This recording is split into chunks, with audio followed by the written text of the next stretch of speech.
আমার কাছে বৃষ্টি মানে ভালো লাগা, প্রাকৃতিক ছোঁয়া, ভিজে যাওয়ার আনন্দ। কিন্তু আজ এই বৃষ্টি অনেকের কাছে দুঃস্বপ্ন।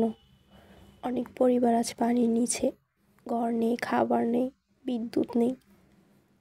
বৃষ্টির প্রতিটি ফোঁটা তাদের কষ্টকে আরও গভীর করে তুলছে।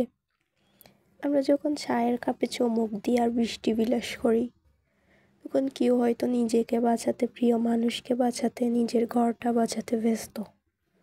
আজকে আমি বৃষ্টি বিলাসের ভিডিও স্টোরি দিলাম। অনেকে আপনজনদের খোঁজ খবরও নিতে পারছে না, অনেকে হয়তো আপনজনদের মৃত্যুর সংবাদটাও জানাতে পারছে না।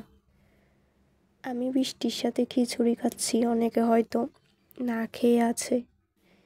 বৃষ্টি প্রকৃতির উপহার, কিন্তু যখন নিয়ন্ত্রণের বাইরে চলে যায় তখন বিপদ হয়। এই ভিডিওটা আমাদের লোহাগাড়ার, শুনেছি ওখানে খাল ভাঙছে। গতকাল থেকে আম্মু আব্বুর সাথে কথা হয়নি, কোনো যোগাযোগ করতে পারছি না, জানি না কেমন আছে। যদিও পানি উঠবে না, তাও কথা বলতে পারছি না, অনেক খারাপ লাগতেছে। শুনেছি এখনো অনেক বৃষ্টি হচ্ছে ওখানে, কারেন্ট নাই, নেটওয়ার্ক নাই।